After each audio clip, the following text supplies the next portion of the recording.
Okay, so today we have Dr. Chase Banks with us, and Shawn is super excited to have him here because we all know that Shawn is into biohacking or whatever you call that. He's really into health and wellness. And he was introduced to you probably about 4 or 5 years ago now. He is the owner of Finish First, and he is in functional medicine, a chiropractor by trade. So we want to know, how did you get into this industry? Where did you start? Let's take it all the way back to the beginning. Okay, well, I started my practice right out of chiropractic school in 2009. And when it originally started, it was just Banks Sports Chiropractic, and what we were really in our business model was mostly just sports injuries, rehab, and I did a lot of sports nutrition. As a few years went by, what I was finding was a lot of females were coming to our office with due from over dieting, yo-yo dieting, hormone imbalances, thyroid dysfunction, that led into obviously looking into a lot of other aspects of autoimmune conditions that are relative to all that stress. And you know, as the years go on, you read more literature, you pick up more information about what it takes to create homeostasis for the body. And it's morphed into what we do now, which is basically, I'm a 100% health advocate for patients on a customized approach. So what is homeostasis for those of us that don't know what that So means? that's the way that the body is intended to operate as we study it, know it, health-wise, as far as what you look at somebody and say, hey, how can you live to 120, right? Somebody that really wants to kind of optimize their health as much as possible. What does it take to do that? Is to make sure all body systems are functioning optimally. And that's homeostasis.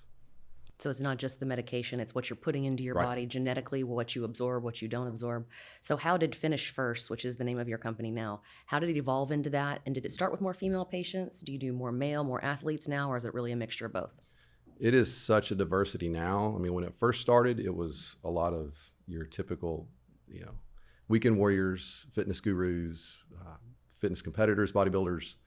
I did a lot of endurance athletes in the very beginning. And then as we started to, you know, see those patients, gain confidence of what we were doing with them, create the outcomes we were doing with them, we started seeing their families. And obviously, you know, with a lot of folks, you know, you might have somebody that's really into health and wellness, but then you've got a subcategory of family members and friends that are probably would love to aspire to do that, but they're not willing to make the changes it takes to do it. So they've got some type of sickness or condition or goal that they just can't reach because of their own personal speed bumps, we'll say, or genetic speed bumps. And we help them kind of dive into that and dissect it and find the way out of it. And I think that's how Shawn got introduced to you. So how did you? That is, a friend of mine introduced me to Chase, and he was the first person that actually listened to my symptoms and really sat down and say, hey, we need to run all these tests to try to figure out what was really wrong. Because before I was getting headaches every other day, super tired, could barely get out of bed. And I thought I was really sick because I was like, I've never felt this tired. And for some reason I'm getting these headaches like almost every other day. And you're passing out too. I mean, I remember one time we were in the kitchen. Just so tired and you that looked at me and you're like starting to pass out. Not like blacking out, but just so tired that I would almost just kind of like fall asleep at the table if just nod off. And so I thought something was seriously wrong with me. So I went to all these doctors. Because of brain tumor. Yeah, I did. I just never felt like that. So I did MRI, CT scans, multiples. Spinal tap. I even went that far just because the headache stuff was so bad that one of the doctors recommended it. And all of the tests were inconclusive. Everyone's like, nothing's wrong with you. Yeah, you're crazy. Looking for pain medicine. Yeah, I don't know. You had that one doctor, remember he was like, I'm not giving you pain medicine. Shawn's like, that's not what I want, dude. I was like, I don't want any medication. I just want to figure out what's wrong with me. And so Chase was the first person that actually sat down and said, hey, we probably need to look at everything. And genetics. Instead of just blood work. Right. And so genetics was one of them. And I felt like out of all the stuff that I've done in the last 7 years when all this started, that was definitely, there's been like little climbs each time. Hormones helped a little bit. But this was one of the ones that like got me over a huge hump. And I was like, holy crap, I feel so much better. And I couldn't believe it because at first I'm like, okay, you just take a supplement. That's, you know, I've been taking supplements for a long time. I like, there's no way.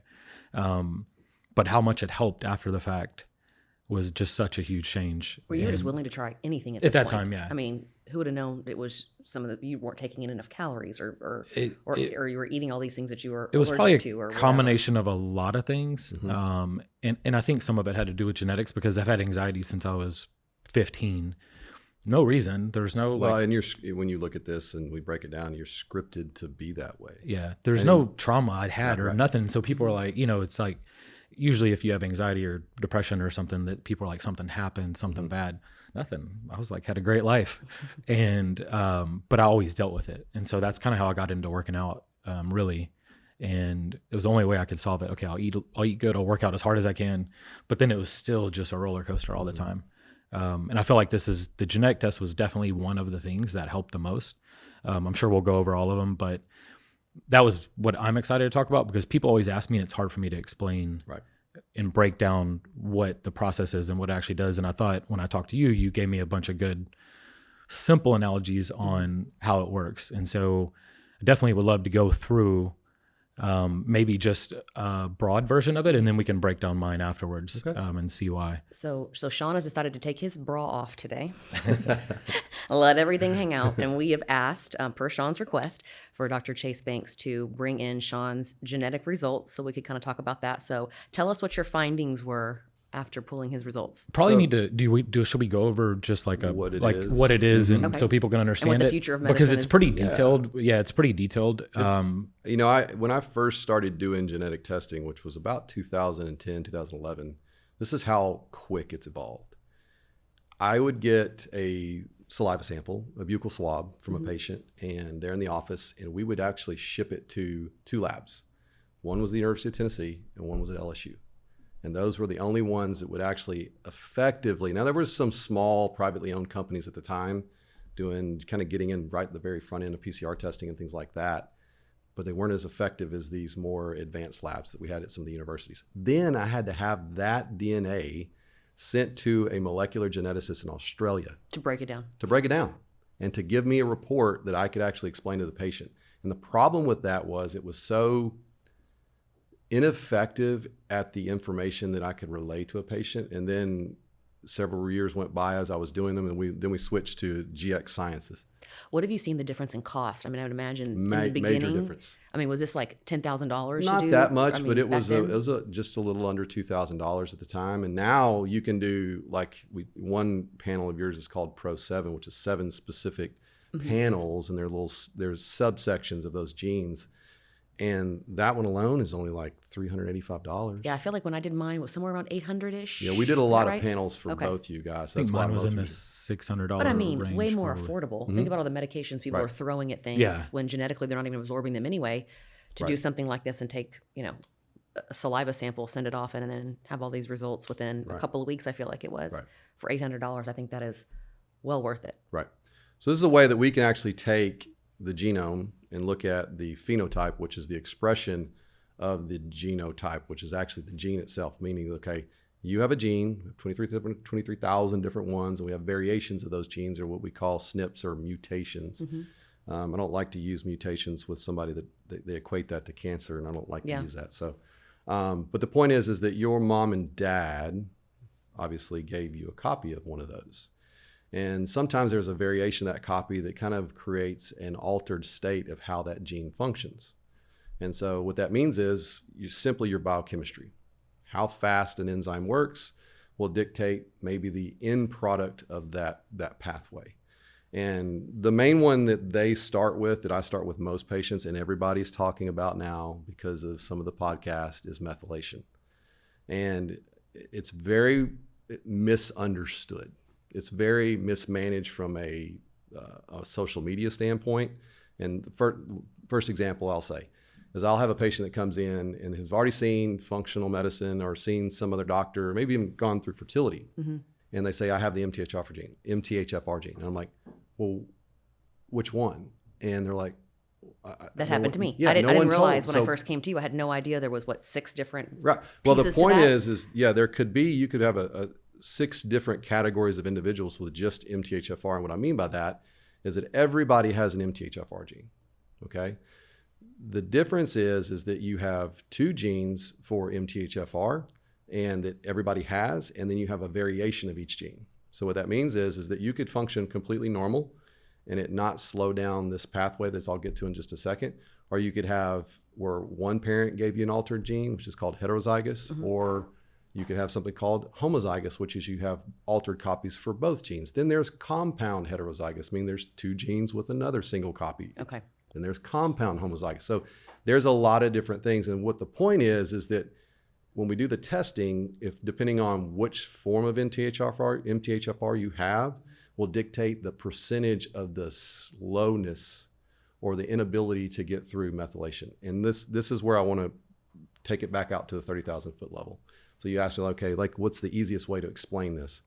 Methylation is like, and for you guys, obviously being entrepreneurs, is like Amazon to e-commerce. As big of an engine and as a machine as Amazon is for e-commerce worldwide, if we shut it down by 50% by telling all the employees, okay, 50% of them to go and leave, what would that do to that business? Disrupt the business. Major. And the transportation. Right, the transportation. Yeah. And that's what I want to get to with methylation. So methylation has everything to do with dopamine metabolism, which we'll get to in a second, as far as stability of moods and drive and motivation and pleasure. It has everything to do with the liver's ability to detoxify, to get rid of certain things that has to do with hormones. Mm-hmm. It even has to do with the transcription of DNA. So what old copy needs to be transcribed into new copy, the efficiency of that is all through methylation. So you got to think of it too, like as we get older, why do we see more cancers? Methylation starts to become a bigger factor, and obviously that DNA, as far as how it's being transcribed, is getting altered mixed signals of coding, and that's because of the inefficiency of methylation over time. And yes, telomere damage, and that's for a different discussion, but what is that? What is telomere? Telomeres are the ends DNA? of the actual DNA yes. that basically that translate the code. So what people are kind of measuring now for longevity, right? Or something. Mm-hmm. When those get broken down and can't connect, or yeah, you can actually do organic acid studies to figure out exactly how much damage you have on those. I want to do that. I didn't know what to. Yeah, I didn't know. I just heard about it, and I'm like, I want to see, because I am doing all this stuff now to the hopefully NAD, increase the NAD has helped, I'm sure, and we'll see in a second. We just speak briefly on it because I know that y'all had a previous podcast on it, but you over time are going to need to support that pathway. Yeah, and it stands to reason. So, but getting back to it, like when we go to MTHFR, it is the rate limiting step in this cycle.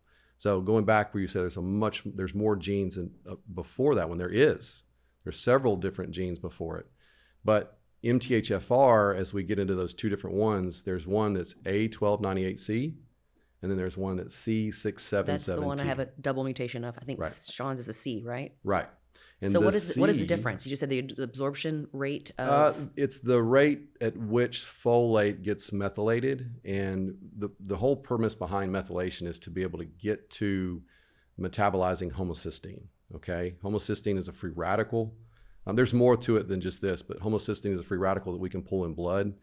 As it gets higher, and if our body has a more difficult time metabolizing it, it actually damages healthy tissue. So is this what you described to me as the funnel? And things start overflowing out of the funnel because your body cannot process it fast enough. Correct. I think, I don't have my results here with us, but I think you said that mine is only so it's not that I'm not absorbing folic acid at all. Right. My body's not transcribing it properly, and I may only absorb 30%. Right. Where a healthy person without this. Yeah. So like, for instance, your efficiency, and I'd calculated it, and this is something we could put on, board later, but your efficiency is only 20.16%. So you're almost 80% deficient in methylation function. Now, knowing that, so we go back to Amazon. Mm-hmm. If we took Amazon at 80% inefficiency today, yes, Prime members are still ordering, just like your brain is calling on certain neurotransmitters because you're dealing with stress, you have an emotion you've got to deal with, you've got hormones you've got to process, obviously, as a female's up and down. All that's still going on. So if there's 80% less of byproducts of methyl groups getting to those areas to help it metabolize, well, it's just like you order something you need for your house to clean with, right? You need it by a certain date, you're expecting it, it doesn't come there. Let's say it's on Friday. What are you doing? Reordering, right? Calling on another one. All of a sudden, Monday comes and you have two show up. You didn't need to, right? So that's like, again, the same thing with molecules of emotion and stress and neurotransmitters. It's like a bombardment. So are there other factors that go into play too if you have this gene mutation and he's only, absorbing 20% of his folic acid. He needs to be taking straight folate or methylated or whatever. Mm-hmm. Are there other disruptors that make that even worse? Yeah, so choline. So that's another thing. So you can use, if you're in absence of methylation strictly through methylfolate, you can use choline as a support structure or support molecule to bypass that. And so choline comes from egg yolks, comes from meats. All your B vitamins, you're going to see a lot more B vitamins in legumes and meats and animal products and things like that. I started taking, after I think your recommendation, the B12, MTHFR, whatever that is. It's a little red stuff that I do droppers, but it's methylated. So methylated B12. Huge difference in my energy level. And I feel like a couple of days ago I forgot to take it, or if I travel, it leaks in the bottle, so I can't take it with me on the plane. I tell a huge difference in my amount of energy level because I do try to take that daily. Right. And that's where you'll start to see when we go back to this homeostasis component. So if you're supporting methylation correctly, as we'll get to in a second into neurophysiology, we have a network of enzymes in the brain called catecholomethylin transferase. And that's what breaks down dopamine, norepinephrine, epinephrine, which are adrenaline hormones, which we worked on yours tremendously, all the way into getting into converted into serotonin, which is your contentment hormone. Yeah. Right. And this may be why he is feeling so much better with his anxiety now than where you were 5 years ago. You feel like you still have bad days, but overall you feel like it's a lot more manageable since taking all the right steps. Yeah, and a little bit more clear-headed and not so much like, because when I've had it, it wasn't always like worrying. It was always just like super foggy, just not clear-headed and not like I'm mentally functioning correctly or something. And so, yeah, huge help. Definitely this was like one of those hills like I got over, and then it was like, this was one of the biggest bumps in my energy levels and like mental clarity and just feeling better overall, and then reduction of anxiety. So you go back to when I talk about dopamine, is that your body has a static tonic level of dopamine, and the variation of like spikes will dictate your response to certain things. Like, so obviously if you get hungry, right?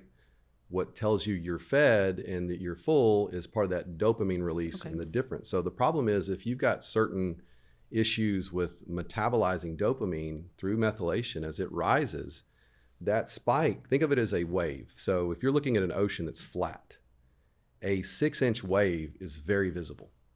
But if you have choppy water, you can't see 6-inch wave. So how much of a wave does something have to like come up onto the shore for you to be, maybe 2 or 3 feet. So it's more of something you have to do, call addictions, right? Addictions come from low effectiveness of metabolizing dopamine or receiving it, or just, those things as far as drive, get up and go, being appreciative of the successes that we have. That has a lot to do with balancing that dopamine response, which all goes back to methylating correctly.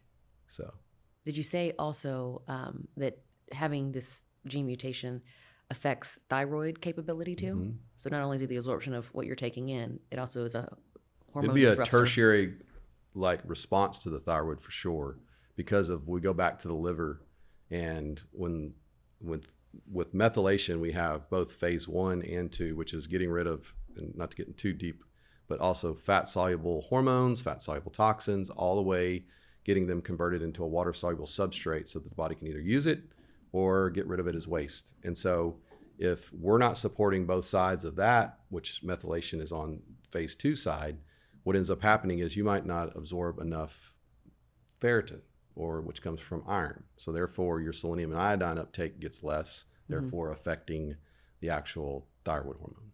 Yeah, and I'm actually just been recommended to take iodine. That's like my next. I can't add too many things at one time because I won't do it. But that was one of the things that was recommended to me for thyroid support too. Right. One of the things that you told me when I had my consultation with you too is because of my issue with digestion and the methylation process was to fast in the morning. What benefit does fasting and not eating until 11 or 12 have to do with this? If I'm eating at 6, 7 p.m., why do I need that 12-hour, 18-hour fast? I'm glad you talked about that or asked about it, because the one thing out of the hundreds, or if not thousands of these that I've done, especially for this test, autophagy, which is the ability for the body, this goes back to homeostasis, self-cleanse, getting rid of wasteful cells, recycling those cells, making sure they're not taking up space. That's why fasting is so critical in that. And so if you have low methylation status, and you have a bunch of cells that are not doing their job, taking up space, then it's like having a business with a lot of complacent employees, right? Things don't function that well, okay? So what autophagy does, and there's several different genes, and I will tell you, out of all these that I've ever done, I have never had one patient who have gotten through, there's about 6 different specific genes that we study in there that are clean and clear. So what it tells me is that we as humans are not designed on our own to self-cleanse, okay? And that's the reason why we see so many chronic illnesses and diseases as we age, because those cells have become inefficient, and therefore maybe they start to replicate in a different way, right? And so the point is that gotta take the garbage out. Yeah, you do. It's just like becoming a hoarder, right? Yeah, it sounds to me just like it gives your body time to just refresh, restart, repair itself, and then you have like a start line every single morning. Right. And so it's super critical. And in living a lifestyle of, hey, eat it, start eating at 7, make sure you're finished easily by 7. That's a 12-hour window. If you want to get a little bit more effective with it, so you probably start eating at 7 or 8, finish by 5. I'm to the point where I'm only really eating in a window of 11 a.m. I would say is the earliest I eat. And then the latest, like last night was way later than normal, but 8 p.m. Perfect. It's like the absolute latest. Yeah. And I feel great. I'm not really that hungry at all in the morning. I'm also on trizepatide, which helps my, hunger in the morning. But I don't really feel like I'm starving. I feel like I kind of consolidate, still get 2 to 3 meals a day. I feel like I'm taking in a proper amount of protein, probably more than I've ever taken in, because I'm being more careful about how much I'm taking in. I'm not perfect. I'm not Shawn.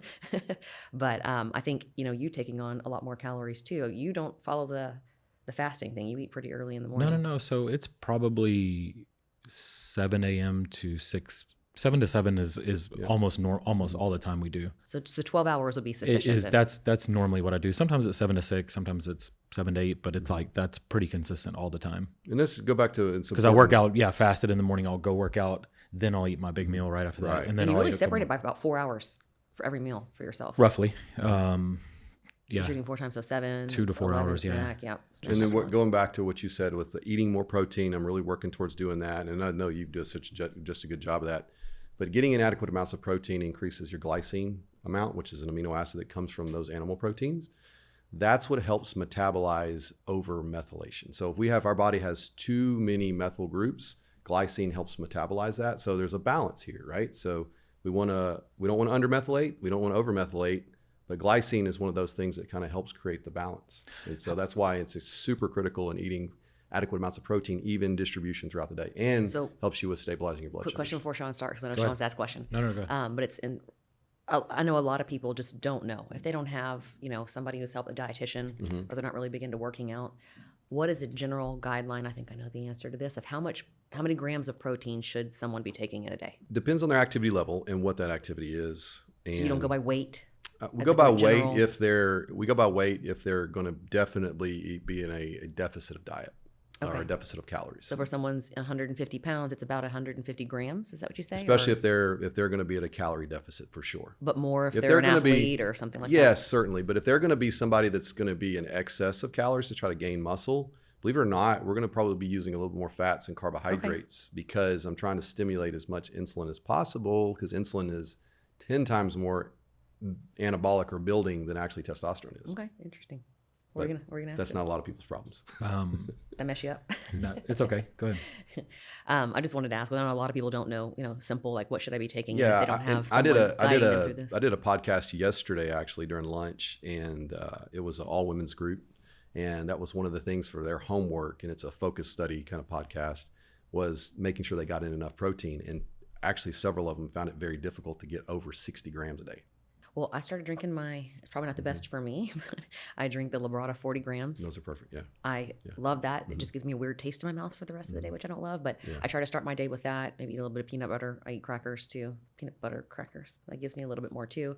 And then trying to eat more meat than I was before. Right. I'm sure I don't get up to 120, 130 every single day, but I'd say probably if you do do that shake and then you're getting a decent, 5-6 ounces of protein at dinner, and then what you're eating throughout the day, you're probably at least getting 100 grams, which is, I would say, way more than sufficient. It's also way more than she's ever took. Yeah, You see exactly. it But I'm actually protein. working out the first time in my entire Yeah. life too. So I wasn't doing the protein thing when I first started Pilates. I think we're almost May's probably my 2-year mark of doing Pilates. Until about 6 to 9 months ago, my Pilates instructor goes, here, she's Labrado's her brother-in-law. She's like, here's a new flavor. I think you'll like it. Try it. Tell me what you think. And it was the little pina colada, whatever one. And it tastes so damn good. I'm not really the vanilla chocolate or strawberry kind of girl. And I actually enjoy drinking it. It's just the kind of flavor that bothers me. But that kind of got me going. And I started seeing much better results. And I know this from being around Shawn for so long. I know that protein intake is going to help with my results. But this is huge. And a part of what you do with athletes that you work with as well is you customize diet plans for them as well, which I kind of think is where Shawn started with you. Yeah, which was a huge help too. Yeah, that was your main reason. Yeah, I was definitely You're taking in half the calories you were supposed to be taking. for the amount that I was working out. I was taking in enough calories for like a normal. What were you taking in? Do you remember? Oh, I do. I think it was like he was in the 16 to 1800 calorie range on average, and Just crazy. And I didn't realize it because we never calculated it yeah, out. and he needed to be at like minimum like 26 to 28. So he was not quite at 50% deficit, but when you start getting above a 30% deficit, it's a significant loss in energy, and which creates a lot of, again, we go back to the nutrient demands that lead to stabilizing homeostasis and also genetics. It's probably why my hormones were so bad when I first tested, because of undereating, overworking out. Your body just couldn't function. Yeah, I thought I was eating healthy. I just didn't ever count the calories. I was You just look better. When I look back at pictures of you like 2 or was 3 years thin, ago, he was really thin. But you were was running. also You were boxing running 7 days like, a week, too. Yeah, the boxing So and boxing way right there is overworking probably out. burning every calorie you were taking in for the day. all of it. So yeah. where are you at now? You're close to like 3,500 calories a No, day. close to 3,000, like right at anywhere from like 2,900 to doubled. 3,000. Yeah. Yeah, where you're at. But also the right nutrition. And I wasn't taking in enough fats. I was eating carbs before, but I wasn't taking in like barely any fats that I just didn't really realize that I wasn't eating much at all. Right. So that was a huge help. And then we did a mix, right? It was like, I guess, what's the standard? It's like 80% carbs and Not that much. So I think for yours, as we started to climb your calories, I know I had to reverse you by increasing your caloric intake as you came in every 4 weeks for that first really like 4 months. yeah. And then we got you kind of stable, but it's normally for those kind of calorie intakes, I think we did like 35 to 40% protein, about 35 to 40%, again, carbohydrates, and the rest coming from fats would be about 30% fats. And it really depends on the individual. The types of fats are important, You're eating avocado for your fat, right? Is A that lot where of it, most yeah. of your fat's coming Yeah, from? and then Sure, it's not coming from cheesecakes. Where's you getting your fats from? avocados, ground beef, and lean meats and stuff. He will not eat anything but 90-10. Salmon too. So the only thing we changed since I started seeing him was we took out we did a food allergy test Right, your food and sensitivity test. took out the inflammatory stuff, which I was high on a bunch of stuff. Hers barely showed anything. I mean, Basil? all of it was low. Yeah. There was like Basil. one thing, and it wasn't So even like, random. it was like very slightly increased. Yeah. I had think stuff anything that was was in the halfway mark, fives, like all this stuff And was some of that goes down to is your histamine tolerances, which is part of methylation. So if your body doesn't metabolize histamine well, you're going to see those markers on a food sensitivity test come back a lot higher. This is why it's so important to do these genetic tests, do the food sensitivity test. That way, someone like Chase Banks can, customize what works for you. Because when I start, Shawn looks like freaking Zac Efron at 43 years old with no shirt on, right? Everyone, when I start talking about Shawn and what he eats on social media, people become inquisitive, asking 1,000 questions. Because to me, his diet plan, I had a woman say, I'm following Shawn's diet plan. I'm taking in we're like, 3,500 calories a day. damn. Shawn's like, no, tell her no. But I think people want to duplicate what he's doing because he is so healthy and he's so in shape. But you can't. You can't do that. I mean, everyone would have thought eggs is a great source of protein for you. You For were eating me, a and dozen it eggs wasn't, yeah. every morning, and that's what's causing a lot of inflammation for you. Yeah. So that's why it's so important to have those tests done. So from the very beginning, don't waste time. Do what works for you. And you may I find things think that was the causing- biggest difference. If you just run all the tests in the beginning, and then you can actually take the stuff that you're supposed to be taking and not just throwing stuff at the wall and hoping it works. Because that's what I was doing before. And I was like, heard somebody talking about something, I'd go, okay, I'll take that. And now that I know after taking all the stuff, it doesn't even matter. It's really supplement for what you're deficient in. I think I was pretty low on D3 too. I think a That lot of helped a people lot. are, right? A lot of Isn't people, that and very that's common? Yeah, so the vitamin D receptibility has probably about 60% of the population, and there's a lot of ethnicity to that too. But Okay, so what is that? What is it? Just it's like it's part, stronger it's a in- gene, and so it Caucasians, designates. It's or- actually stronger. We'll see that gene almost 90% in African Americans. Okay. But as we get into Caucasians, depending on where you're from in descent, in like from over in Eastern Europe and things like that, we'll see it get a little higher. But I would say about 60% of people require much higher than what is talked about with RDA standards within diet and sunlight. It's just, it's so heavily depleted based upon our world. Mm-hmm. Like our diet isn't as rich in it anymore. The amount of stress that we're under, our immune systems aren't as strong. So therefore our demand is higher. So if we didn't want to do supplements, what food is high in vitamin D? You're going to get it in fish. You're going to get it obviously in egg yolks as well. Okay. Mm-hmm. And everybody says 20 minutes outside a day. I just don't. And we're using a lot more. And this goes back to, we're using obviously more SPF. That impedes it a little bit. But the point is that 20 minutes a day is just not adequate. Sufficient. I have a lot of people that work outside and they come in. Now they may have a very poor diet and they stress like crazy. And so when they come in, they'll be sitting at like 17 to 18, 20, which is severely deficient. And I'm trying to get them to 60 to 80. So how does stress come into play with vitamin D? Is it the absorption of, or does something? Okay. That can play a role because stress impacts the actual permeability of the actual gastrointestinal tract and the actual wall of the intestines.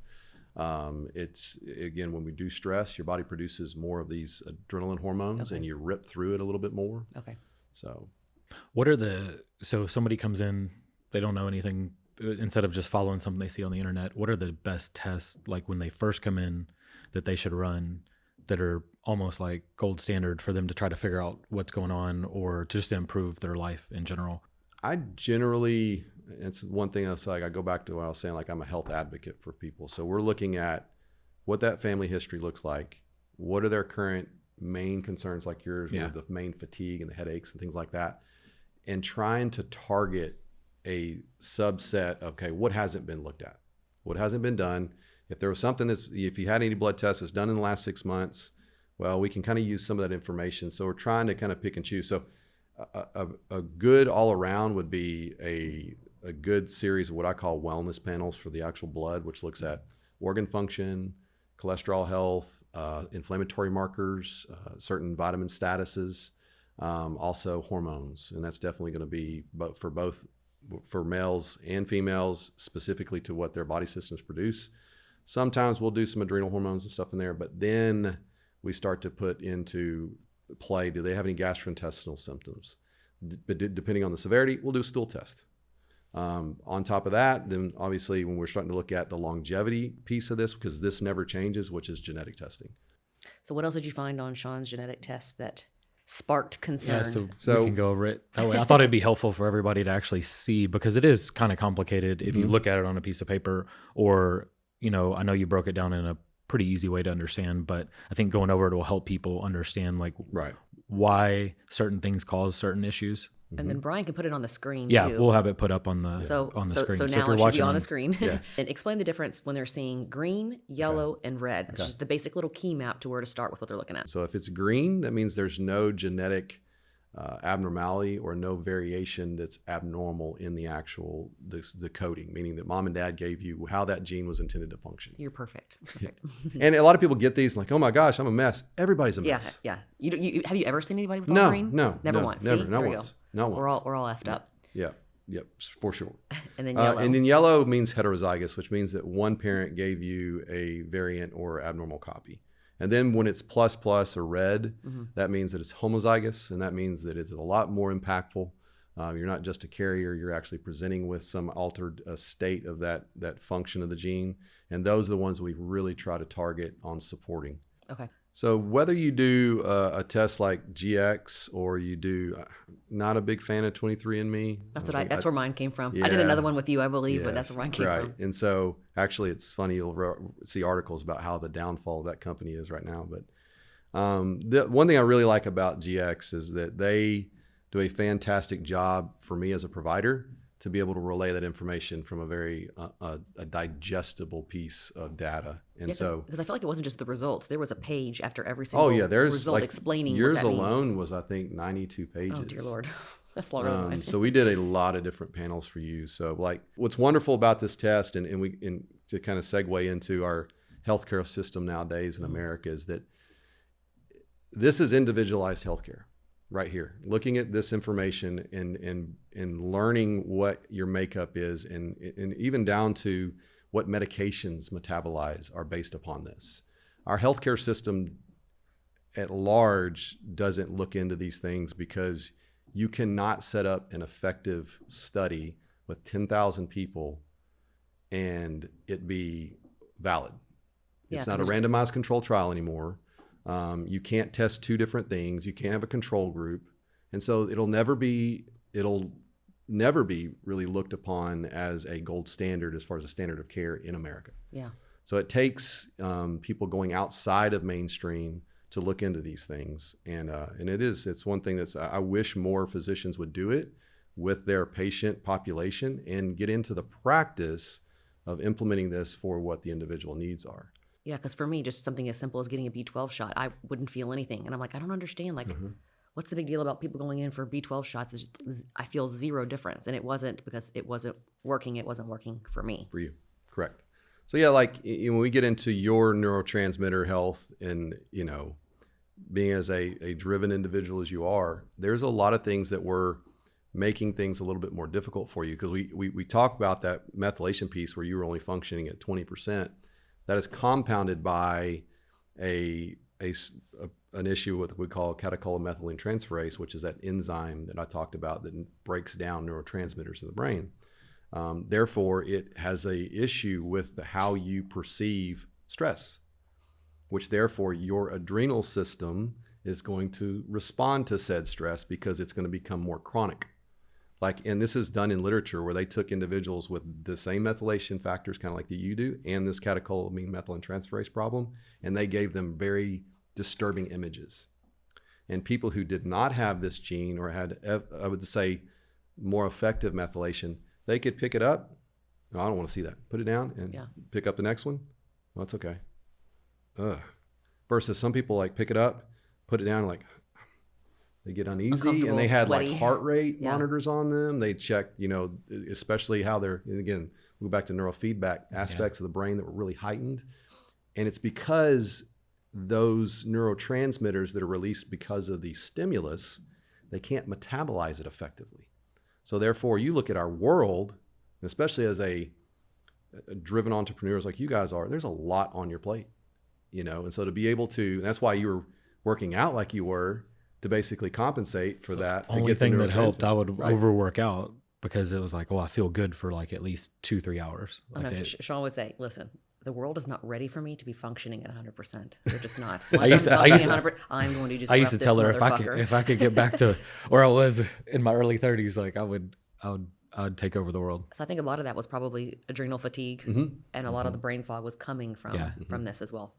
Yeah. Combination of a bunch of things. And so a lot of stuff helped, but this was definitely a big help in my progress, I guess you would call it. And then the mitochondrial section, there are several different genes that look at I call it the integrity and the permeability of the wall of your mitochondria. Most people know mitochondria is the powerhouse of a cell, right? Learning biology. Right. And that's what everybody remembers. One thing out of biology is that. When you have several different genes that either whether they're single heterozygous or homozygous, the point is that normally I'll have a patient in this profile with maybe one or two single heterozygous genes. You've got 4 plus another homozygous gene, which out of this 8, that's a significant deficiency in how your mitochondria repairs itself. And so things like CoQ10, NAD, like you are helps doing, a lot. Yeah, it helped because me a ton. it did. And that's why I think it was so successful for you, where somebody else might do NAD and they don't have really any insufficiency here. It may be a different pathway problem. That's why I feel like he feels like when he does it, he feels totally different than I do. I mean, I have energy for 2 or 3 days. His sustains for almost a week. You're feeling not even that. It just makes me feel just overall in general, as far as energy levels and focus and everything, So it's not that the product doesn't work, right? It's just I react different to everybody's it than different. you do. Yeah. He craves doing it once a week. He never gets off track. For me, I hit kind of a peak, maybe same day, next day, and then it kind of drops off for me. Right. Yeah. It just helps me overall to sustain energy levels and mental clarity. So definitely night and day difference from before I did it. Right. And now when I do it pretty consistently. Right.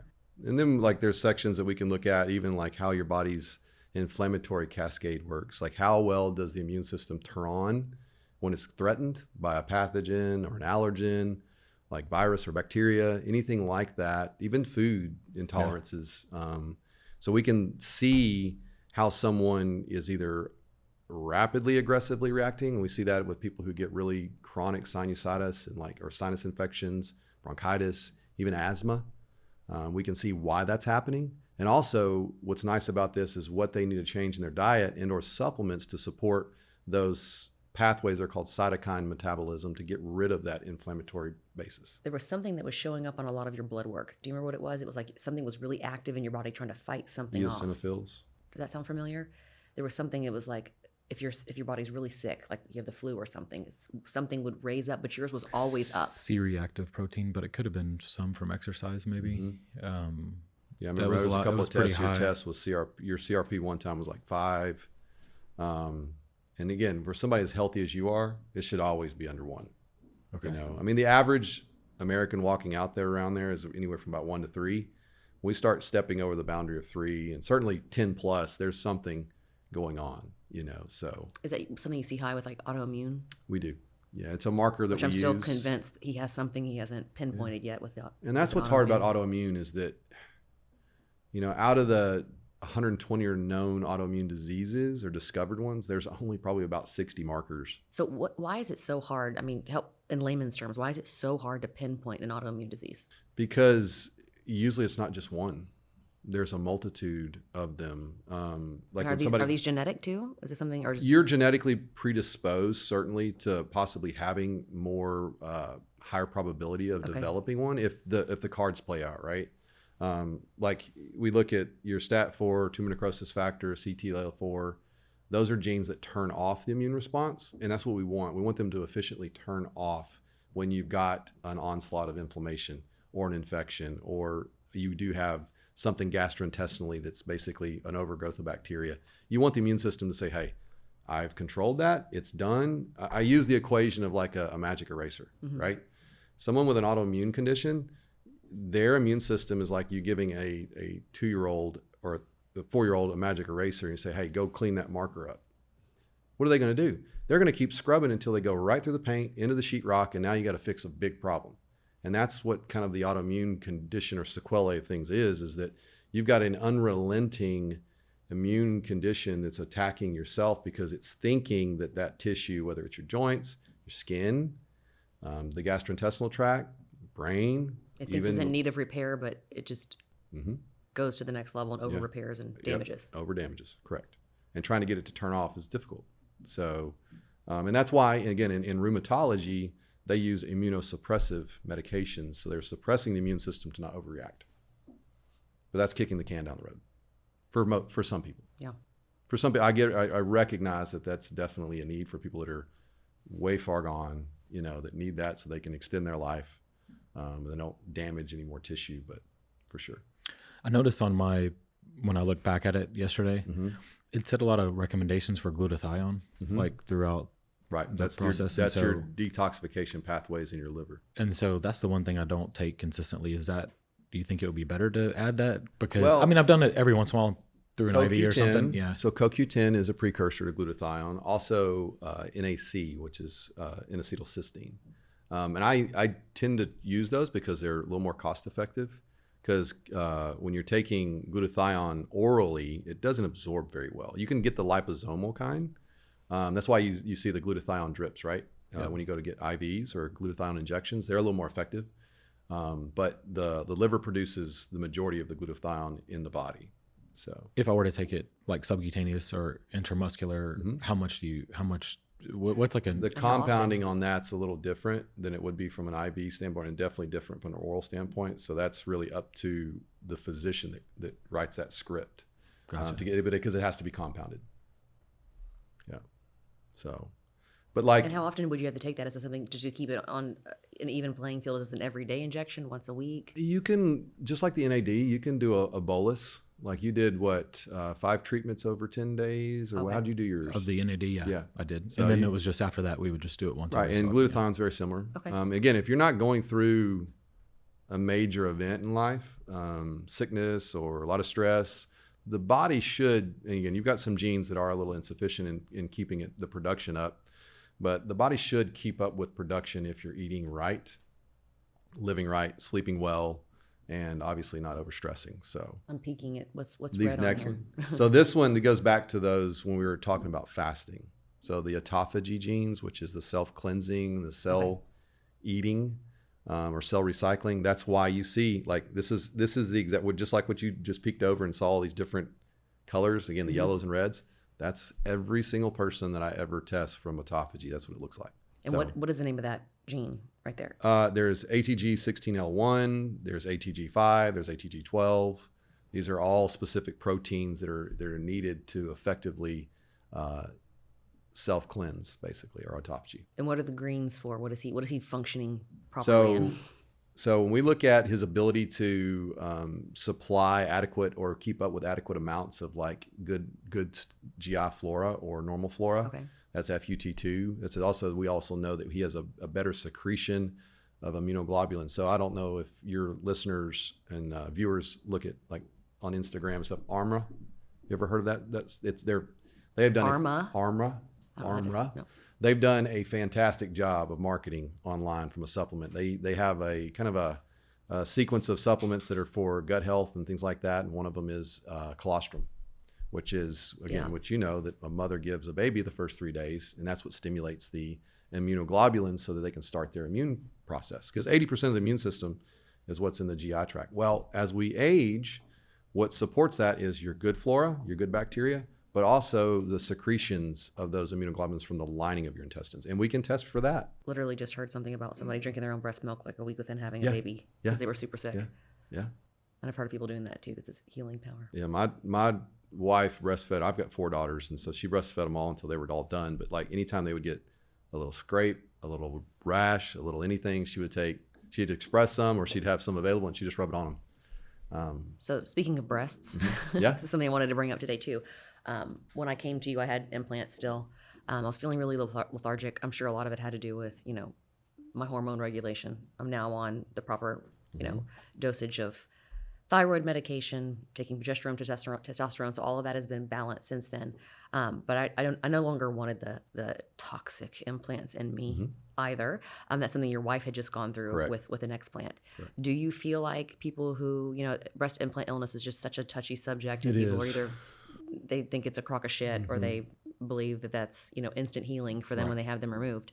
Do you feel like this could potentially just be a genetic thing and why people react certain ways and some people don't to the leakage? Because silicone gel or the different types of implants, they all have some sort of rate of leakage, and whether it's staying inside the capsule or not. I'm going to let you defer you to this because I'll be saying it wrong. But Yeah. what are your thoughts on that? I agree 100%. I think it's definitely, there's a lot of genetic factors to it. We go back to, again, how people break down and metabolize histamines, how they see certain things like certain chemicals, herbicides, pesticides, plastics. It has a lot to do with all of that. But however, like, I'll have a lot of women that come in with a multitude of symptoms, and I'll look on their previous medical history and they'll show that they have implants. They might be 7, 8, 10, 12 years ago. I never, ever rush to that. And this is the reason why I work with a lot of patients that do explants, and I do their pre and post, kind of like, you can call it detoxification or just nutrition, but it is 10 times as hard as a female to make the decision to get them out as to get them. And psychologically, it's very difficult. So trying to push somebody as a provider to do that, and then they do it and it doesn't change their symptoms because you didn't support other body systems or look into these other things, that's detrimental to their confidence. And I think you even said to some people have zero difference. I mean, they don't, Yeah. they have them taken out, they Right. do all this, and it Right. was something else the entire time. Correct. I do think there's some, my wife, there was some definitely, I would consider mental acuity issues from hers, getting hers out. And of course, What do you mean, like brain fog? yeah, kind of like brain fog, like recall, a little bit of like, I call executive management around the house. But just call mine early and that all onset improved, dementia. that improved greatly for her. Okay, that's good. Unfortunately for her, she had, her body did not take well to the sutures. And so she had a lot of spitting, or what we call just got suture disadhesions. Okay, So what does that mean? it's basically separation from where the sutures were. Okay. Her body rejected the sutures, and it's a rare situation, but she's healed from it. She's great, and she's super happy. I'm happy, and she is much healthier. It was just at a time, again, she wanted them out earlier because of what she was experiencing. Couldn't, because she was breastfeeding or pregnant for 11 years almost. So, and that's why I like to speak too much of whether or not I had that, because I don't really know. I truly believe, like we said earlier, controlled test and experiment. You can't throw 15 things all at one time and really know which one. And I tell that to Shawn all the time too. I'm like, don't try too many things at one time. I don't. Spread it I out. try to start when I start something. I don't. That way you really know what's working and what's not. I have one thing that Dr. Hogan recommended I start, and I was gonna wait until after this. The MERT treatment that I was doing to just make sure, because I want to make sure this is fully done and I can see the results or no results, and then go take this other thing, just because I don't want to just start taking a bunch of stuff, whether I feel, or if it made me feel worse, I don't want to know, like, was it that or was it this or so I do now. When you're sharing your results with other people, you can't really say what it is. Yeah, and so now when I try something, I try to do one thing and then I'll change something and I'll wait a while and see if it changes anything. That is the best thing. Yeah, and so that's currently what I do. I feel tons better. But I think, it was right around the time that I was doing all the hormone balancing too. So I don't really know which one it is. I just know I'm very happy I made the decision. I did go through the struggle, which I think is what a lot of people don't talk about. You probably heard your patients coming to you because you become their psychotherapist after they do this. Exactly. I really thought I was going to have some flapjack canoe boobs when I was done. Right. I was going to go in there and get a removal and a lift all at one time. My doctor recommended, let's just wait 3 months. And I got what's called the benzo withdrawals or whatever it's called from all the pain pills that I was taking afterwards. I was really on the struggle bus with a lot of anxiety by like day 4 or 5 when everything started to wear off. Because I was put fully under, so it took a couple days for me to kind of come back to normalcy. But I was surprised when I took my bra off for the first time. They almost looked like the boobs that I had in the beginning, and I went from a B to a double D, probably an E when I was pregnant, and I didn't have a lot of loose skin. I know that doesn't always happen to a lot of people. I'm on all these breast implant illness groups, and I see a lot of people that don't bounce back and have to get lifts later. So that was really, really hard as the mental, challenge. Like I was thinking, is Shawn not going to be attracted to me anymore? Yes. And he said it looks fine, but is he lying to me? That was a big deal for me too, because I usually don't care so much what he thinks about details like that. But for some reason, it just kind of got in my head. But I think for anyone who does go through this, just be patient with the process. I do look a lot different, 1 year later than what I was. It is a 12-month recovery. It's kind of like a nose job. You can't expect that you're going to see your results as soon as you wake up. Yeah. But I do feel like things did bounce back into place. I did not end up with a lift, so my doctor was right. I'm glad I didn't do that. Awesome. And I'm very happy, and I'm ecstatic that I decided to let go of the could potentially be toxic bags, and maybe my MTHFR, maybe I react different to somebody else, and maybe that's why I was feeling so lethargic. I'm not 100% to where I want to be, but I sure feel a ton better. Yeah, and you got to realize is that the body's innate mechanism to create the capsule around the implant, right? Nobody really talks about the capsule as much, but that's a walling off of that, artificial item in your body. Well, I do have a friend that has a rupture. I was like, well, how did you know you have a rupture? Because you look great. And she's like, well, no, I have a capsule because this has been in me for 20 years now, and that all the silicone is being contained within this capsule. Because I saw my capsule, they videoed it. It's like a hard shell, like almost like an egg, around it. Exactly. So do some people, have like a thicker capsule than others? Or some people have a little bit more adhesion than others. Some people do get capsulations. And so that's why some females will see within a year of getting their implants, and they have to go back in and do revisions and things like that. So, and again, it goes down to a lot of different factors, whether it be a contribution of genetics, but also nutritive status, hormones, play a role too. So anything that's pro-inflammatory, again, we go back to, hey, what turns the immune system on and off? Well, if your body sees them as a threat, it's going to constantly be working on them. So, and I kind of knew back in the day when I did this, I was like, I'm never going to put anything in my body that doesn't belong there. Then it was just the style back then. I started dating Shawn. I was like, I'm thinking about boobs. He's like, go for it. And I'm like, are you paying? I think that's for all men, that time frame. I was 25. 25. Yeah, I was 25 too. I'm like, he's like, bigger boobs, the better. Yeah. Boats and hoes, big boobs with them down in Clear Lake. That was like the style. And then the older that I got, I did gain more weight. I did gain more breast tissue. I did a fat transfer trying to get a little bit of a lift during one of my 19 plastic surgeries. And then was very regretful that I had gone so big because I just felt heavy. Mhm. I wouldn't even say it contributed to my backache. I think just being a makeup artist and staying on my feet does. But I feel weightless now. Mhm. I do feel great, and I'm glad that I did it. And it was Shawn really. It took him to say, you know what, I don't care about the boobs. Kind of like you said with your wife, you don't Right, care. I didn't care. just want you to No. feel good. That was the thing. And that was what was most important to him too, and you. Right. And anyway, Also, as you get older, it actually looks a little bit better when you're I think so too. just like you look healthier, you look Correct. like thinner, you feel a lot better, and I know you feel better since you took them out. So Yeah. back to the test. Mhm. What once you get the results back, how do you know how much methylfolate you need to take, or how much? Glad you asked. I still kind of wondering, Yeah. could I take a little bit more, or because I take like You take quite a bit.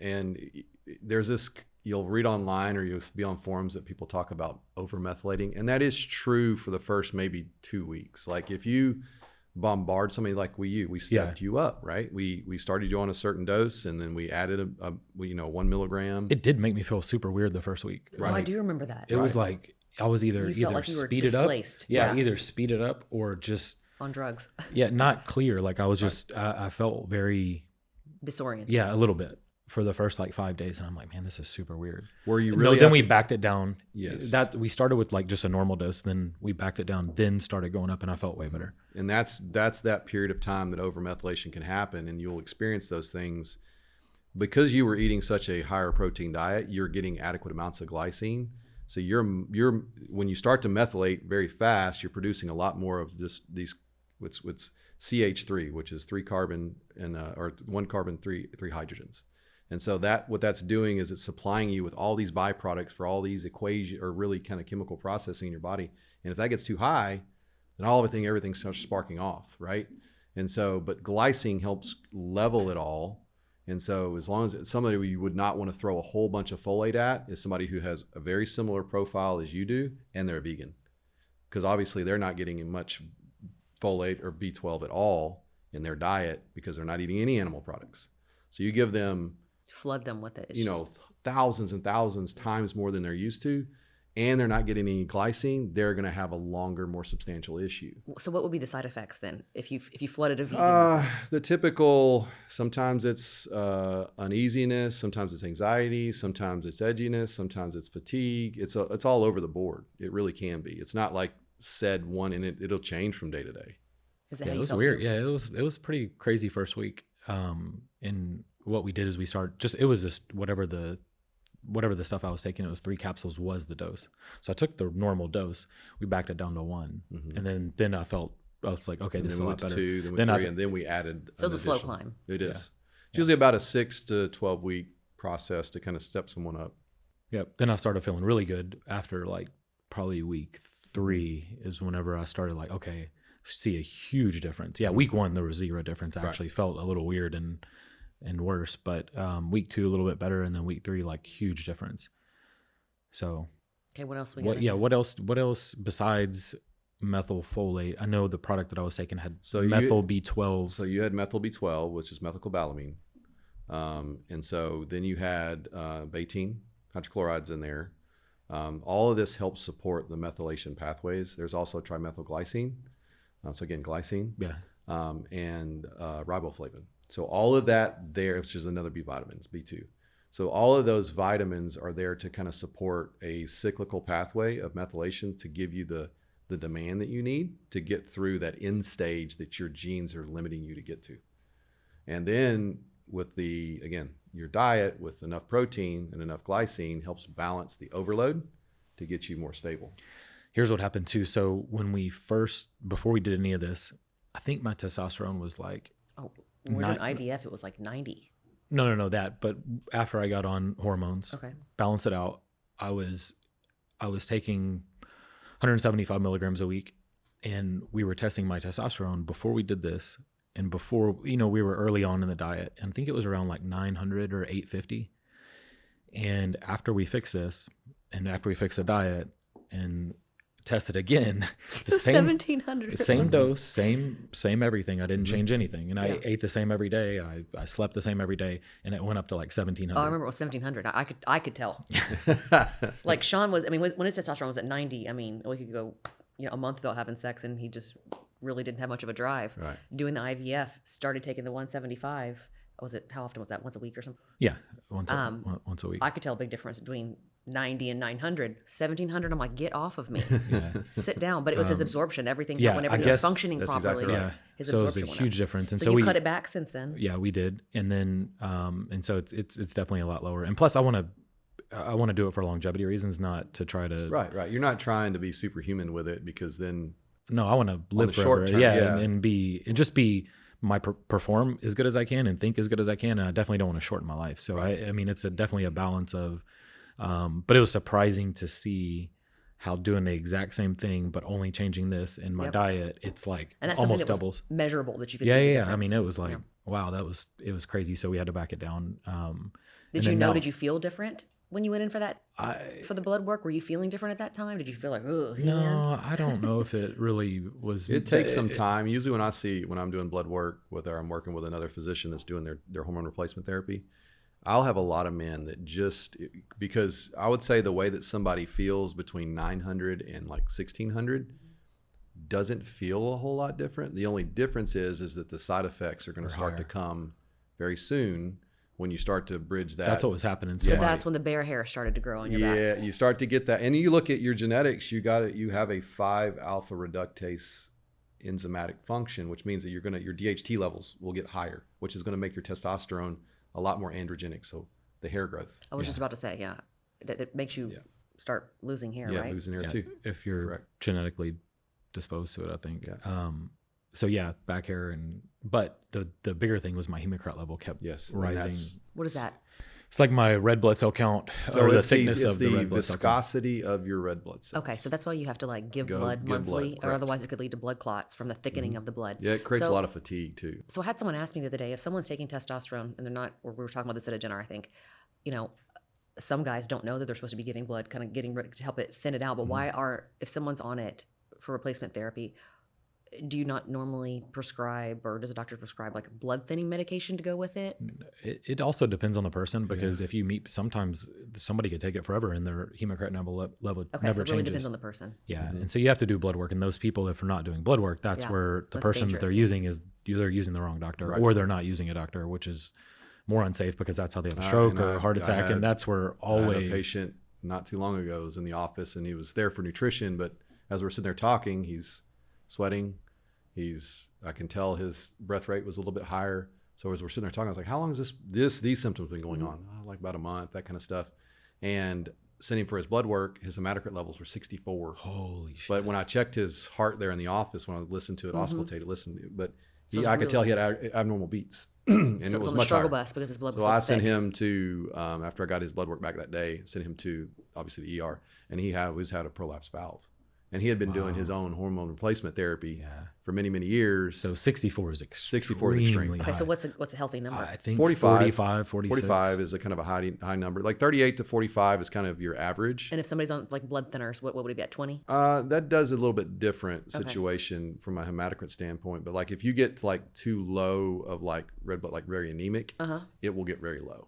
Oh, okay, interesting. So it's a little bit different. So like a female that's got like uterine fibroids, that's bleeding all the time, it's going to drop down into the high 20s, low 30s. When mine was getting high, as far as side effects goes, we didn't realize my testosterone got that high until we retested. But my hematocrit level, it would climb. It never got that high. I think it was in the high 40s. But you could just see it every. But you're pretty diligent about. No. I without even testing, I just go once a quarter, and it always stays low now. Whether I need to or not, it's always in the perfect range of like 45, 46. And how often are you guys reviewing blood work? 60 days, 90? I do it every probably 4 months now ish. Is kind of just is where we're at, since everything is mostly stabilized and everything is usually the same when we go back and review it. So it's like 4 months has been like a good. That's a very good timeline. Once we go back to that word homeostasis. When somebody gets to that point, if you're really in keen and really on top of your health, 4 to 6 months is like the perfect time frame. People are getting blood work like once a year, once every 3 years, once every 4 or 5. Like for their physical. So I feel like that's the good thing about functional medicine is to somebody to do their blood work.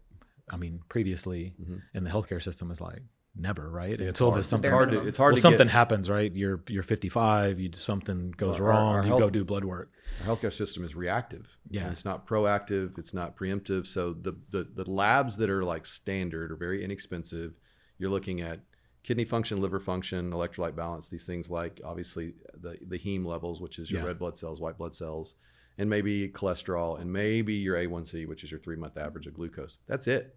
Yeah. But from that, if there's, markers that get really, really high, then they start to do more testing. But there is so much that you can do from again, every 4 to 6 months, just flat out look at these well panels and make an adjustment on your lifestyle so that big things don't happen. And in the beginning, a little bit more frequently until you know everything's stabilized. Yeah, especially if you have symptoms of something and you're trying to figure everything out. We were doing it a lot more than that. What is a standard when somebody first comes in? How often should they be testing or doing blood work? You do their first panel, and then I guess it might depend on what. I typically do 3 to 4 months. Okay. For the first 6 to 8. And the reason for that is that it takes, you got to look at the life cycle of a red blood cell is 90 to 120 days. It's a pretty immature cell. And that's how the body kind of cycles it out. But the point is that to see adequate change in organ systems, it's going to take some time before the saturation of those tissues for that nutrition changes. And obviously same thing that we're working against with the genetic panels too. So it does, unless we're doing something that's a little bit more specific, like a stool change, and trying to optimize the microbiome, then I might do that once every 60 to 90 days. So 2 to 3 months. So it just really depends. But is there on my genetic test, just because I'm curious, is there anything else that I could add to it that would maybe make me function a little bit better that maybe I'm not taking, or just perform a little bit better, or mentally? Is there something else I could add to just that standard blend of like say your vitamins that I was methylation taking? support. So the nice thing about all the things through methylation is that when we go back and look at neurotransmitter physiology, is that if you're supporting methylation correctly, the insufficiencies for gene, let's say mutations up the chain, get a whole lot better. They're more supported because it all starts with that methyl group. Your body uses that CH3 molecule for everything. Think of it just like how you have ATP for energy currency. For biochemistry currency, you're using that methyl group for that.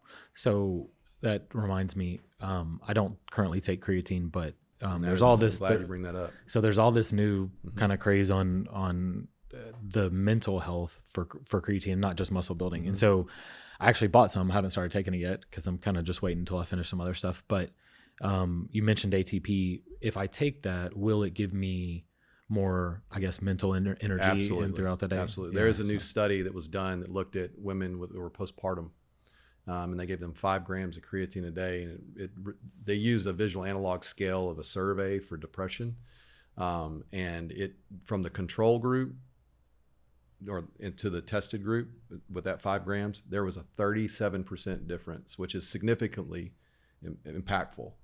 Between the mental state of the ones that were not taking creatine and the ones that were. Yeah, I hear so much about it. And so because it's part of this methylation concept. Is it? Yes, it's a big part of that. And so I know certain people are worried about like kidney function in the water retention and some stuff, but it's been the most studied supplement that's out there, right? Been the most studied, I would say most studied amino acid out there. And then yes, a lot of people are worried about the water retention.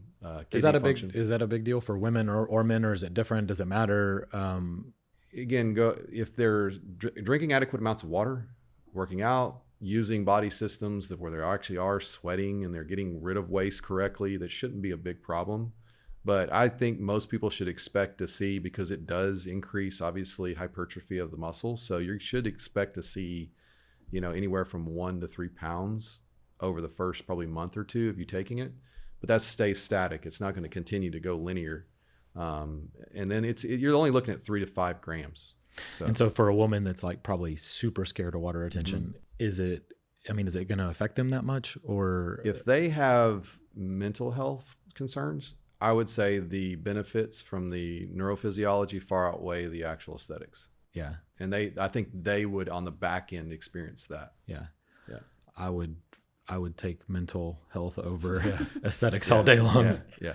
Yeah, I've heard of creatine. I remember in high school, all the guys were on creatine that were working out. Yeah, Yeah, this is one of What the you're first saying things just I ever helps took with when I was when I was bulking, a I kid. guess, or Yeah, making Yes, them it does. look a It'll makes you certain a lot stronger. It'll, you know, It works. I mean- shuttles water into the cell, which therefore glucose follows water. So therefore the cells can get the nutrient density it needs.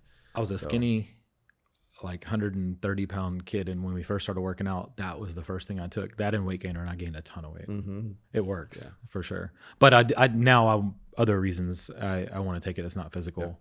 It's supposed to help like ATP, which I guess your brain uses to function. And so if I can get more energy, mental clarity, I definitely would.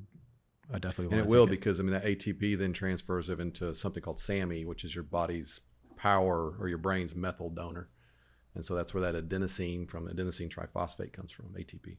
So There's one subject I wanted to ask you about, make this more on a female and male. I knew going through the IVF process, because I don't want to not ask you this later, and which I would have asked you, because this could help one person out there listening. Right. I had done the 23andMe health report, didn't pay attention to it. I didn't know how to translate everything that you talked about today, so I just kind of left that alone. And I was blogging through the whole process thinking, I've gone my entire life trying to never get pregnant. This is going to be so easy for me because we're planning ahead with this. So when we did it, the very first egg withdrawal, I think it was, 27 eggs that we were. Wow. Something crazy. It was Wow. a crazy amount. Yeah. gosh, yes. And then I think we got down to like maybe 17 fertilized, 11 continued to grow. We got 9 back from testing. From genetic testing. Only 1.5 were good. Yeah. So I had a lot of issues. 1 to 2 that were AA. I blamed it on tanning beds. So I was like, probably cooked my ovaries, along the way. But anywho, a lot had genetic mutations. They would have turned into miscarriages anyways if we were trying to do this naturally. I was, 37 at this time. We put 2 in thinking, we have a questionable boy, and I think it was a B. I can't remember the grading scale. Right. And then one that was an A. We're like, we'll just put them both in. Against my doctor's wishes. I had told him about I had MTHFR, kind of get a little bit of an eye roll from that. He's like, They that's kind of weren't like too- witchcraft kind of yeah, stuff. They were a little. He's like this. There's no anything behind that. It's fine. Put both in. Again, blogging this whole process. 6 weeks into it, I start bleeding. I don't even know if the boy ever stuck, and the girl had stopped growing. So that was a lot, being on all these medications, going through all of this. I finally post on social media like, listen, it didn't work out. I shared this whole process with you guys. I feel like I owe you guys. I don't owe you anything, but I feel like I owe you guys an explanation of what's happening. I've lost both. Blah blah blah. Friend from high school said, I remember you doing the 23andMe. It was, kind of like a contest on social media. Everybody was putting in their guess of how Asian I am, because my whole life everyone's thought I'm Asian. I'm like, somebody back there did something that we don't know about. So we were guessing I was going to be 8% Asian, and it came back with 0, right? Yeah. But she's like, I remember that whole thing, when you did the 23andMe for that, did you do the health report? Yeah. She goes, download it. I'm going to tell you how to read it. So her husband, guy we went to high school with too, has MTHFR, double mutation. Their kids have it. They have a lot of issues with vaccines. There's a whole lot that goes, IBS, a lot goes along with this. But she goes, one of the things is you don't break down folic acid. Right. She goes, I just had this feeling. I felt like I needed to reach out to you. Go look. And sure, and that's when I found I had the double mutation, right? You test the babies, or you have the option to going in. You test the babies going out as an option. When I did my DNC, they were like, do you want to test it again? Because there's still, I think they said, a 4% margin for error on genetic testing during the IVF process. Check the babies again. It was one baby we tested. It was fine. So genetically, the baby was fine. So what led to us getting here? I definitely did not want to go through this again. Right. It was a lot more traumatizing than I thought, probably because I was being very public about it. And hormones. Yeah, hormones, yeah, right? hormones. Hormones. The IVF is really bad on. Yeah, I mean, it's you're hard. pumping It's yourself. hard on very women. difficult. Yeah. And there is, even in the right circumstances where everything goes right, it is not easy. No. You know? And I've never, I wouldn't say I run high on testosterone, because that's not the case now, but I've always been more of a dude than I've been a female. I'm just not a super emotional, back then, this is all pre-IVF, not a super emotional person. I just wasn't used to the imbalance of hormones that I was feeling at the time. Anyway, super traumatizing. She's kind of working through this with me and saying, I just have a feeling this could be it. Not saying it's the reason. I'm not a doctor. I'm not God. I don't know. But I changed to a company for my prenatal for the second attempt on this. It was called Ritual, if you've heard of Ritual. It was a startup company at the time. And she said, you need to try these. They have folate, not folic acid. Your body does not process folic acid. And I feel like this could potentially be one of the reasons why the baby stopped growing. Because we went through the process of it got to 6 weeks, got a heartbeat, didn't have a heartbeat, just kind of back and forth. And so I did it the second time, and I had Liam.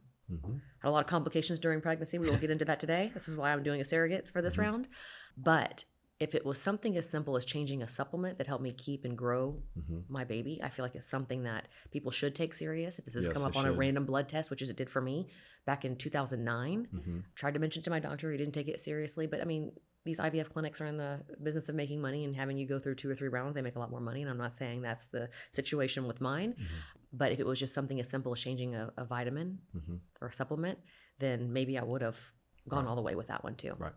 So have you seen this with some of your patients with miscarriages? It's not, I won't say the cause, but it is. I see a common thread with the exact same story that you just said. And that's, you go back to what does, folate, especially as it's needed in that first trimester, especially the first 9 weeks, it is for developing the entire neural cavity, the neural tube. So if that doesn't develop, there's no central nervous system for the baby. And also, what's it called, archiphilia, where they don't have a skull cap? Is that something you often see too? Because isn't that an issue with folate absorption too? Yeah, that's everything from, if you watch an embryo develop, without getting too graphic, it kind of starts like this and then rounds and then goes down and then opens up in the tube and then back down again. Okay. So all that from the central cavity and then all the way down to the spinal cord. So, so just anyone who's watching this, if it's something that can help with this whole process and kind of kickstarting it, highly suggest doing genetic testing. Folic acid is chemically derived, and it's not. Our bodies are not intended to metabolize it effectively. And now, granted, there's some genetic folks out there, about 25% of the population, perfectly fine. But because of the average individual having some variation of MTHFR, they need to make sure they're doing a methylated form of folate, which is L5-MTHF. So on the back of your prenatal or B vitamin, if it says folic acid, scrap it. So for the 25% that doesn't have an issue breaking down folic acid, is there a benefit to them taking folate? If you don't know, just should everybody be taking folate? It's one less, chemical bombardment that you don't need to take, It's like you see some of those individuals that why do they put folate in so many products, like just standard, like folic acid? Folic acid, yeah. Why do they put it in bread too, right? It's cheap. Yeah, they put it in bread. It's on all grains. They spray it. It's a. I knew that, but I wonder why you would add it to a supplement if it's like there's no benefit. It's most. I know. Look, I worked for a sports supplement company as a marketing director and representative back before I was finished graduate school. I learned I have my own supplement company now, but I learned a considerable amount about raw material provisions, procurement, where it comes from, different countries, the testing that goes into it or lack of testing. And it's a multi-billion-dollar industry with little to no oversight. Yeah, a lot of people don't know that the FDA does not control. No, it doesn't control any of it. It's the wild, wild west. It is. Except for in cosmetics, we are. Right. Did you hear about that? Yeah. So as of June 1st, I have to be compliant and I have to submit all of my ingredients, my manufacturers, everything has to be. So probably supplements. Do you have to do a third-party ingredient profile to make sure there's no like contaminants or anything in there? Mm-hmm. No, just have to send your list of ingredients. Yeah, a lot of my manufacturers do on-site macro testing, I think they call it, and there's usually a 7 to 14 day batch hold before they'll release it to me. So as soon as it's made, and I always tell people to take this into your expiration dates too. There's the Q&A holds, there's the packaging, there's shipping to us, it's a lot of that goes into it before you even get it into your hands. But I don't send it off for third-party testing. Okay. But the FDA is now, there was somebody who sells a cosmetic line that I heard yesterday. They kind of pushed and lobbied for this to come through. And I do think it's good. I think people should know where their stuff's coming from. I have to go all the way back to the manufacturer. Everyone has to be registered, because I'm not making this stuff here in my facility in Houston. I have 40 contract manufacturers. So we have to register each product with an FEI number, I think it's called. This is all new to us too. Wow. We're kind of learning. My attorney brought it to my attention about a year ago. He goes, this is where we're going with this. Labeling requirements, what country everything is made in, assembled in. Having the company phone number on it, address. So I feel like supplements are probably going to be next up on the chopping block from this. And we've seen movies before where people are cutting supplements with all kinds of crazy stuff that they're shipping in from overseas. You really just don't know what you're getting. So making sure that you're going with someone that you trust, someone who is doing testing on their raws, I think is really important too. It's very important. Yeah, there's some, you get what you pay for. Same thing with cosmetics, right? And so when it comes to supplements, when you're getting a higher quality supplement, you're going to see this probably going to be twice as much as your on the shelf CVS Walmart product. And then it's not to say that you can't find a good one there. They're few and far between. So your professional grade products, they're going to cost a little bit more because they're going to make sure that procurement made here in the USA. Yeah. They're going to have a little bit higher standard, and they're going to make sure because they are tailoring their compounds or their profile of supplements. If they've got something like one I use for methylation a lot, it's called homocysteine supreme. Mm-hmm. It's got recommended that to me. Right. And it's a B vitamin product, but it's targeted towards methylation. But the point is that it's specifically to impact these genetic markers for the right form, and so it's going to cost a little bit more than your average run-of-the-mill B vitamin. And it may have some of the same ingredients, but there's a lot of filler ingredients at the top, right, that you see because it's just diluted by that. Right. Same thing with skincare. Right. When you're paying a little bit more for it, you're typically, not always, going to get better quality ingredients because they're putting more of the good stuff, which costs more. Exactly. More research involved in that than some of the filler things that you're seeing in the products too. Correct. I think the bigger thing too on the supplements is, from what I've learned, is the testing part of it, and then just taking what you actually need. And then so instead of just taking all kinds of stuff that you see other people take or you see it on Instagram and you're like, oh, this guy takes it, I'm gonna take it. It doesn't mean it's gonna make you feel better. I get that all the time with vitamin D. I think that's probably the biggest thing. And so we've supplemented for all the things that I was deficient in, and then of course the methylation stuff, and it helped out a ton. Yeah. So finding someone like Dr. Yeah. Chase Banks, which is I didn't know about it in my 20s. I mean, I wish I would have throw stuff at it. known when I was 20 years old if the information would have been out there. Yeah. Man, probably could have saved me. It's changed a lot. I mean, methylation, when I was in graduate school, it was a very small percentage of our biochemistry and our nutritional classes and our clinical diagnostics that we had. It has advanced rapidly since 2012, and especially in the last really 5 or 6 years. But again, here in America, we're still not in the healthcare system recognizing the impacts that it makes, because the standard of care, they can't adjust for it on an individual basis. Are the prices starting to come down now that it's more common? Like if you go do it today as opposed to 3-4 years ago, is it like every year? Does testing? Yeah. Yeah. Oh yeah. It's getting, I think we're probably at a market value now where it's probably sustainable. I don't think it's going to get much cheaper because again, because of social media in the last 6 months, it's becoming bigger demand. Right. Yeah. And so I think that you'll see some providers increase their consult fees for them. Yeah. The problem is a lot of people will not go into it. It's just like when I sat down and talked with you, I spent an hour face to face on that first appointment and on 30 minutes on all the follow-ups. You have to sit there and talk and ask the right questions and listen, to be able to do this all correctly, Not to say that people don't do that. It's just hard for people to justify spending that much time with a patient. They're wanting to see 4 times that amount in that amount of time. So that's the problem with normal doctors. Yeah, Whenever I was going going in, 6 an hour kind of whenever I was going to all just the standard internal medicine guys or whoever I was seeing for all the CT scans and MRIs, man, they're just like as fast as you can go in, and they're like, "Oh, you're a normal, healthy kid." It's like, there's nothing wrong with you. You're probably crazy kind of thing. And it's like, but it's all within like 2 minutes, 3 minutes. So I'm going to get asked this. So I'm going to ask you, do you accept insurance?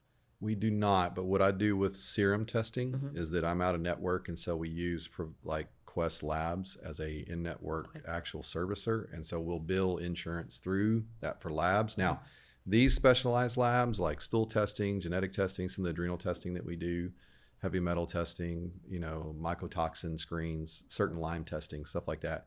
That's all done on a cash basis. Insurance wouldn't pay for it. Insurance won't pay for it anyway. So, yeah. And I think that's what people are starting to find out. This whole functional medicine is it's not new, but it's new for a lot of people to learn about. Right. Is that, not talking down for doctors that, take insurance, but I mean, it's their business. If they want to match to what you're able to make, they're going to have to see as many people as possible, which is going to be less time spent with the patient. That's exactly right. Less results, right? Right. So having someone who specializes in health and wellness, functional medicine, you're typically someone who's really good is probably not going to take insurance, so there's going to be a fee associated with that. What does an initial consult look like? Does the price vary depending? It varies depending on what. I don't do any. Again, it's all customized to what the individual needs. It's, I'd say, kind of a la carte, but I don't have. No one comes and does a Chase Banks plan. Okay. I'll never write a book because in 10 years from now, I'll find holes in what I said.